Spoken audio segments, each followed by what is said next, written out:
students, a very good morning to all of you. Now, in today's lecture, we are going to learn about verbs expressed in future.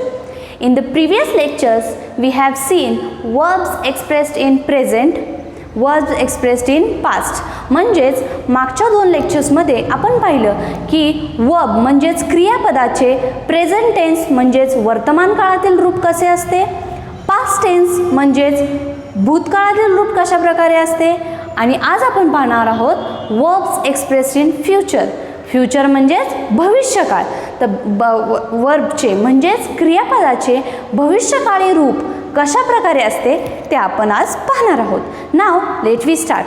Now see the thing or the statement or the action is going to be happen in the future, but we have stated already that. म्हणजेच एखादी घटना किंवा एखादी गोष्ट जी फ्युचरमध्ये म्हणजेच भविष्यकाळामध्ये घडणार आहे, परंतु ती ऑलरेडी आपण सांगितलेली आहे. अशा गोष्टी भविष्यकाळामध्ये म्हणजेच the verb expressed in the future टेन्समध्ये वापरल्या जातात किंवा स्टेट केल्या जातात किंवा त्या सांगितल्या जातात, मांडल्या जातात. Now let's see. The action or thing is going to be happen or it will happen, that expressed in future tense. It means that the action has not happened, it will happen. The action or thing, it will happen in the future, that we state in a future tense. म्हणजेच एखादी घटना ही घडलेली नाहीये, ती घडणार आहे हे सांगण्यासाठी आपण फ्युचर टेन्सचा वापर करतो. Now see, it means the verb form in a future tense. म्हणजेच वाक्यातील जे वर्ब फॉर्म असतं ते फ्युचर टेन्समध्ये स्टेट करावं लागतं. आपण पाहिलं की वाक्यात प्रेझेंट टेन्समध्ये रूपांतर करताना वाक्यातील वर्ब फॉर्मचं प्रेझेंट टेन्समध्ये रूपांतर करतो, भूतकाळामध्ये रूपांतर करताना वर्ब फॉर्म भूतकाळामध्ये चेंज करतो, आणि भविष्यकाळामध्ये ज्यावेळेस आपण वाक्य स्टेट करणार असतो किंवा वाक्य मांडणार असतो त्यावेळेस त्याच्यातील जो वर्ब फॉर्म असतो म्हणजेच क्रियापद असतं, त्या क्रियापदाचं भविष्यकाळी रूप वापरायचं असतं. Now let we see how we will use the future form of a verb. There is one rule. For making or expressing future verb in the sentence, we should use will or will be or soon or shall be. It means that in the sentence, for making future form of verb, we have to use will or will be or soon or shall be. म्हणजेच वाक्याचे रूपांतर जेव्हा future टेन्समध्ये आपण करणार असतो त्यावेळेस त्या वाक्यामध्ये वर्बच्या आधी, listen carefully, before the verb, वर्बच्या आधी वाक्यातील वर्ब शोधायचे आणि वर्बच्या आधी before the verb we have to use will or will be or soon और शाल बी. म्हणजेच वाक्यातील वर्ब ज्यावेळेस आपण शोधतो त्या वर्बच्या आधी आपल्याला विल किंवा विल बी किंवा सून किंवा शाल बी असे वापरायचे असते. Now let see the examples, then you will understand. First example is I will be staying here until Sunday. Now in this sentence, which is the verb? Staying is a verb form. So what is the statement?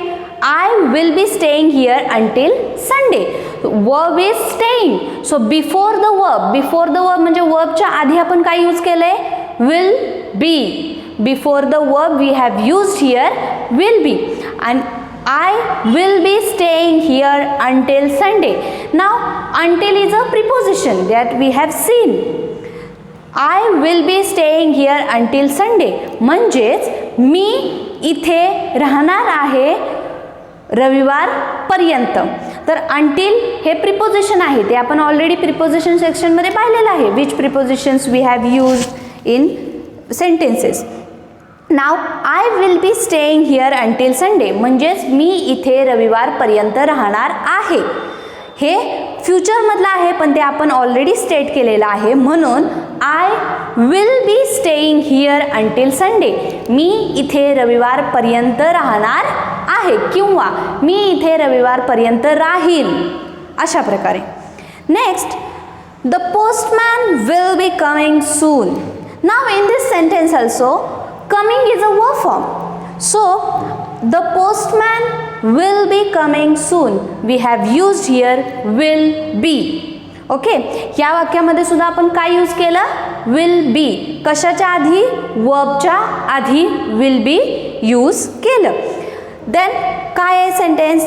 The postman will be coming soon. Postman म्हणजेच जो पत्र देतो तो postman हा लवकरच येईल. Okay, coming soon म्हणजे लवकरच येईल. Then I will call you later. I will call you later. Now in this sentence which is the verb call. So I will call you later म्हणजेच मी तुला कॉल करेन किंवा मी तुला नंतर कॉल करेन. We have used here will. Now we will see the another examples like if I am going to Mumbai. If I am going to Mumbai tomorrow, so how I will say? Tomorrow I will go to Mumbai. Tomorrow I will go to Mumbai. Okay, so go is a verb form. Then if tomorrow is the class, so how I will say? The class will be held tomorrow. will be we have used म्हणजेच उद्या class असणार आहे किंवा उद्या क्लासचं नियोजन केलेलं आहे म्हणून आपण यूज केलं will be. Then another sentence like I will play म्हणजे मी खेळेन. I will play. जर तुम्हाला क्वेश्चन विचारायचं, if you have ask question in the future form, so how you will ask? You will play म्हणजे तू खेळशील का? ही विल प्ले म्हणजे तो खेळेल का? शी विल प्ले म्हणजे ती खेळेल का? म्हणजे क्वेश्चन फॉर्ममध्ये सुद्धा जरी आपल्याला फ्युचर टेन्स यूज करायचा असेल तर त्यामध्ये आपल्याला विल बी, सून, शाल किंवा शाल बी यापैकी एक वापरावे लागतील.